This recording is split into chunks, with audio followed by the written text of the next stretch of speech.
Justicia fuyait le village des Amazones, sans alerter qui que ce soit. Elle souffrait tellement qu'elle oubliait tout des dangers de la magie noire, en s'engageant de plus en plus dans les profondeurs de la forêt.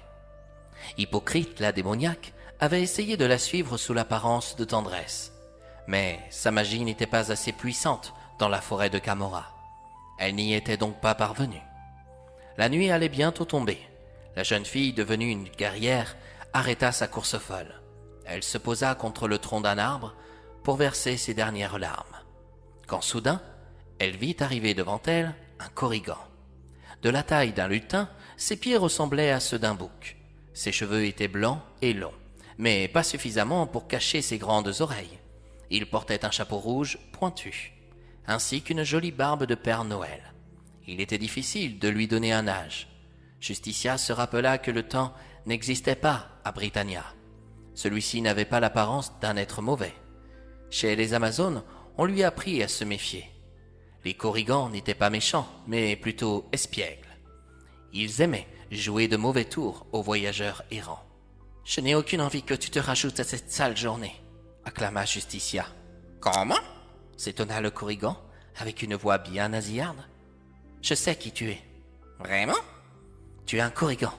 Vous êtes considérés comme les gardiens d'un trésor non loin de là, où vous errez. Je suis désolé, mais l'argent ne m'intéresse pas. »« Tu as raison. Je suis bien un Korrigan. Je m'appelle Miam. Et toi ?»« Justicia. »« Est-ce l'amour qui te fait souffrir ?» se risqua la créature. « Comment le sais-tu » s'étonna la jeune fille. « J'ai un don, » dit-il avec précipitation. « Je sais lire dans le cœur des gens. »« Tu ne peux pas m'aider, » renchérit la jeune fille. Le Korrigan prit une herbe morte au sol et la transforma en une rose éclatante pour l'offrir à Justicia. Les yeux de la jeune fille s'ébahirent. Elle avait perdu l'habitude de recevoir une si gentille attention. « Tu vois, ce n'est qu'une rose. Avec celle-ci, je réussis à te faire sourire. Tu me prouves une chose. »« Laquelle ?»« Tu n'es pas malsaine, ni avare. Tu aimes les choses simples. »« C'est vrai. Et j'aimerais aussi pouvoir me retrouver seule, » informa Justicia. « Au milieu de cette forêt ?» se surprit le nain. « Ce n'est pas sérieux. »« Pourquoi ? Ignores-tu donc le nombre de créatures qui pourraient te tuer ? » ?»« Je sais me défendre. J'ai appris beaucoup de choses au village des Amazones, » se justifia-t-elle. « Cette petite m'a l'air bien sûre d'elle, » songea le Korrigan. « Essayons de l'appréhender autrement. » « Quel est ton plus profond souhait ?»« Je ne rentrerai pas dans ce jeu-là, » confirma Justicia.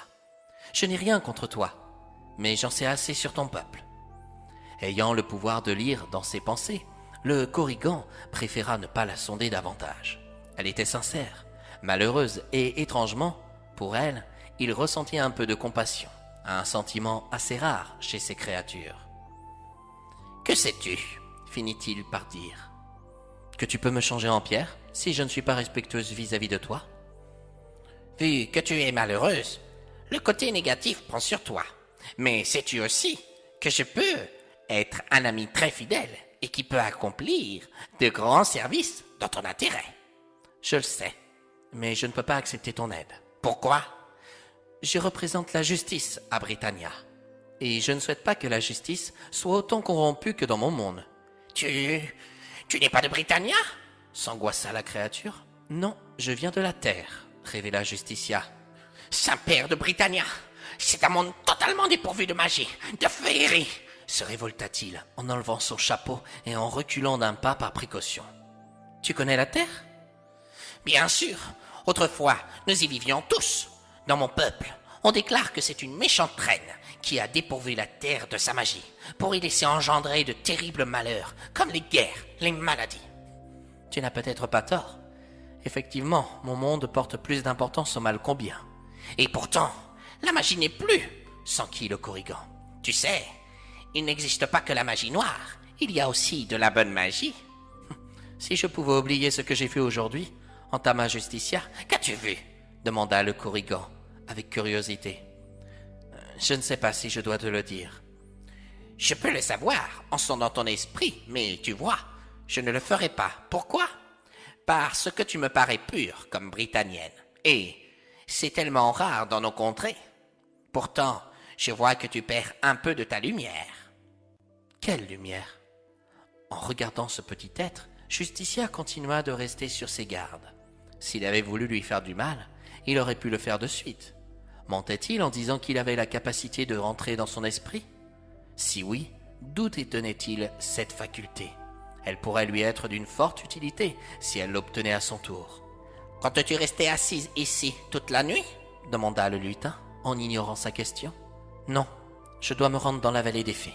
J'en ai assez d'être manipulé par tout le monde. Alors, suis-moi. Je sais par où il faut aller. Pardonne-moi, mais je ne te connais pas.